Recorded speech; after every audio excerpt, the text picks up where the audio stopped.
बिस्मिल्लाहिर्रहमानिर्रहीम अस्सलामु अलैकुम रहमतुल्लाह। बलूचिस्तान की सूरत हाल बड़ी बुरी तरह से बिगड़ चुकी है और ये बलूचिस्तान का मामला नहीं है, ये पूरे पाकिस्तान का मामला है। पूरे पाकिस्तान के अंदर हालात बड़े ख़राब हो चुके हैं, जहाँ पर इकनॉमिक सिचुएशन बहुत ज़्यादा इस वक्त तबाही और बर्बादी पर पहुँची हुई है। सियासी सूरत हाल की तो आप बात ही ना करें। आप इमेजिन करें कि जब आप सियासी तौर पर, माशी तौर पर पाकिस्तान को कमज़ोर करेंगे, बिल्कुल तबाही और बर्बादी के दहाने पर लाकर खड़ा कर देंगे, तो सिक्योरिटी सिचुएशन तो ऑटोमेटिकली ख़राब होनी है। और ये पिछले 2.5 साल से इस तरह से हो रहा है। पिछले 2.5 साल से इस तरह के वाक़यात हो रहे हैं। लेकिन हुकूमत की ढटाई और हुकूमत का ढीठपन, हुकूमत की नाकामी और हुकूमत का फेलियर, बजाय इसके कि ये ख़ुद ज़िम्मेदारी लें, इसको मानें, इनकी रिस्पॉन्सिबिलिटी लें और ज़िम्मेदारी लेने के बाद दहशतगर्दों के ख़िलाफ़ या तो ऑपरेशन करें, उनका मुकाबला करें, उनका कलाकमा करें, उनके साथ डायलॉग करें, उनके साथ नेगोशिएट करें, उनके साथ टेबल टॉक करें, उनके साथ बातचीत करें। जो भी करना है आपने वो करें, करके दिखाएं, अमली तौर पर प्रैक्टिकली करके दिखाएं। ये नहीं इस तरह की बातें और कहानियाँ और इस तरह की जो है वो ज़बानी जमा खर्च करके, फिल्में चला के, ड्रामे चला के, वही पुरानी बातें रटी रटाई लिखी लिखाई पर्चियाँ पढ़ के तो हमने मजम्मत कर दी है, हम बैठ गए हैं, हम ये करने जा रहे हैं, वो करने जा रहे हैं। और फिर होता क्या है, उसके अंदर वही खाया पिया कुछ नहीं, गिलास तोड़ा 12 आने, वही वाला हिसाब निकलता है। उसके अंदर ये गुफ्तन नशस्तन बर्खास्तन वाला साबल होता है कि मुलाकात तो हो जाती है, बैठ जाते हैं, निकलता उसमें से कुछ भी नहीं। तो ये वज़ीर-ए-आज़म का आना जाना, वहाँ पर बैठना, वहाँ पर मुलाकातें करना, यादत करना, उनके पास गए और छोड़ेंगे नहीं हम, बढ़ के मारना, यही वो वज़ीर दाखिला था मोहसिन नकवी। आज उसको समझ आ गई होगी। यही वो वज़ीर दाखिला था मोहसिन नकवी जो कहा करता था दहशतगर्दों के मतलब बलूचिस्तान के हालात व वाक़यात, जब वहाँ पर इतने बड़े बड़े वाक़यात हो रहे थे, मोहसिन नकवी की जानिब से कहा जाता था कि ये तो एक एसएचओ की मार है, ये तो दहशतगर्द क्या समझते अपने आप को, ये तो एक एसएचओ की मार भी नहीं है। इस तरह की बातें करता था। तो भेजता ना एसएचओ को वहाँ पर और पकड़ता उनको। इतना बड़ा वहाँ पर जो वाक़या हुआ है, जहाँ पर सिक्योरिटी फोर्सेस के ऊपर जो हमला किया गया है, जिस तरीके से उनको यरगमाल बनाया गया है, तो भेजता उस एसएचओ को वहाँ पर, ताकि ये यरगमालियों को निकाल के आता। वहाँ पर ना इतना जानी नुकसान होता, ना फौजियों का नुकसान होता, ना आम शहरियों का नुकसान होता, तो भेज देता एक एसएचओ को, ताकि पता लग जाता ये एसएचओ की मार नहीं है। ये वज़ीर दाखिला मोहसिन नकवी को असल में पता ही नहीं है मामले का। वज़ीर दाखिला तो बन गया है, वज़ीर दाखिला तो बन बैठा है, लेकिन ना उसको क्रिकेट का पता है, ना उसको दाखिला के मामलात का पता है, ना उसको इवन के कम्युनिकेशन की, मीडिया की कोई अंडरस्टैंडिंग मौजूद है। और हर वो चीज़ कर रहा है, हर वो काम कर रहा है जिसका ख़ुद भी उसको पता नहीं, अंदाज़ा नहीं।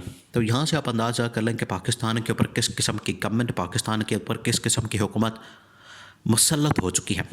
इसी वजह से आज army chief general Asim Munir ने मुकम्मल तौर पर इस पूरे के पूरे मामले का कंट्रोल संभाल लिया। और उन्होंने ये पूरा कंट्रोल संभालने के बाद असल में इसके पीछे 2-3 वजूहात हैं।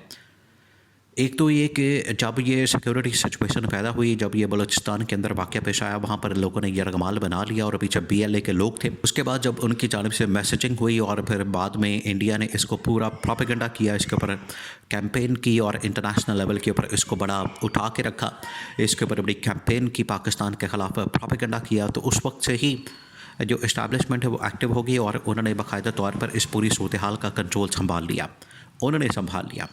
उन्होंने ना सिर्फ इसमें उन्होंने गवर्नमेंट को बिल्कुल पीछे कर दिया, गवर्नमेंट को बिल्कुल साइड पर कर दिया, खुदे लाइन लगा दिया और गवर्नमेंट को कहा कि ना आपने इसके ऊपर बात करनी है, क्योंकि आप बात करेंगे तो उल्टा ये तमाम की तमाम चीज़ें गले पड़ जानी हैं। इस वजह से आपने ना बात करनी है, ना इसके सूरत हाल के ऊपर आपने तबसरा करना है, ना इसके ऊपर आपने इजहार ख्याल करना है।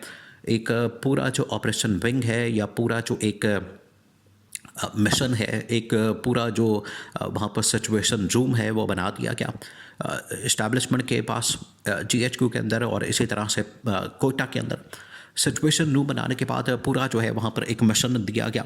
और इस्टेब्लिशमेंट ने, पाकिस्तान की फ़ौज ने, पाकिस्तान के फ़ौजी इदारों ने अपनी स्पेशल विंग SSG को, FC के जवानों को एक स्पेशल मिशन दिया, वहाँ पर एयरफोर्स को इस्तेमाल किया। तब ये बड़े ज़बरदस्त अंदाज से, कामयाबी से इस ऑपरेशन को कामयाब किया।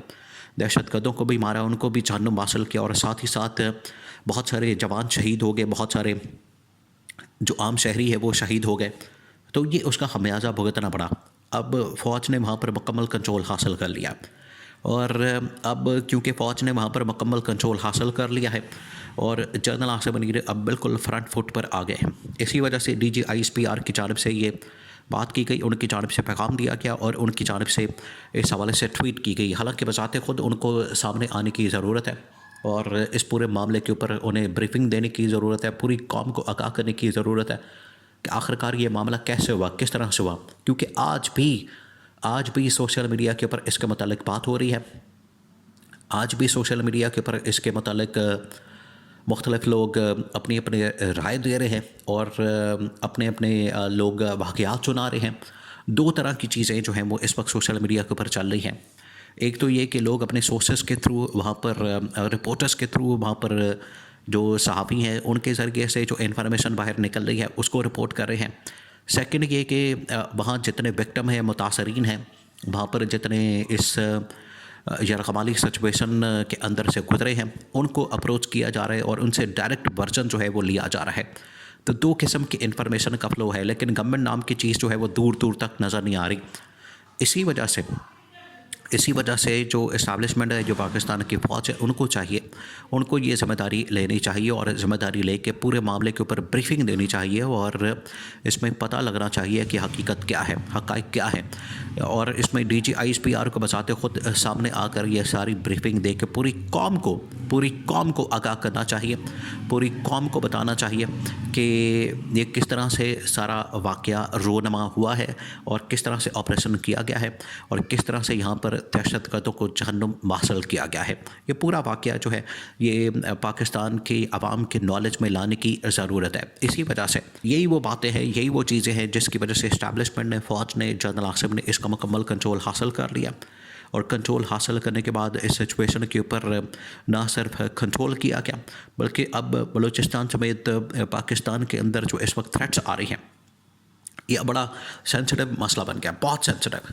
ये अब सिचुएशन जो है बड़ी सेंसिटिव बन गई है, ख़ास तौर पर जब से इन्होंने बंदा उनके हवाले किया है, जब से बंदा पकड़ के इन्होंने अमेरिका के हवाले करने के बाद, क्योंकि यही वो जड़ होती है, ये रूट कॉज है, ये वो मसला है। आपको बार बार बता रहे हैं ये वो रूट कॉज है, ये वो मसला है, ये वो जड़ है कि जब आप इस तरह की हरकत करेंगे, जब आप इस तरह का मामला करेंगे, जब आप इस तरह की चीज़ करेंगे, इस तरह की डेवलपमेंट होगी तो फिर रिएक्शन आएगा, रद्द-ए-अमल आएगा और रद्द-ए-अमल और रिएक्शन जो है वो बड़ा ख़तरनाक और ख़ौफनाक होगा। और उसी की वजह से पाकिस्तान के ऊपर ये हमले एक तवातर के साथ अब हो रहे हैं, अकोड़ा खटक से लेकर बन्नू कैंट के बाद यहाँ पर, और ये बलूचिस्तान के अंदर फ़ौजियों के ऊपर दूसरा हमला किया गया है। इससे पहले भी रेलवे स्टेशन के ऊपर ही फ़ौजियों को टारगेट किया गया जब वहाँ से वो निकलते हैं, और अब ये दूसरी मरतबा हो रहा है कि यहाँ पर फ़ौजियों को टारगेट किया गया, उनको निशाना बनाया गया है। तो ये बड़ा खौफनाक पहलू है। इसी वजह से इस्टेब्लिशमेंट ने खुद कंट्रोल संभाला है।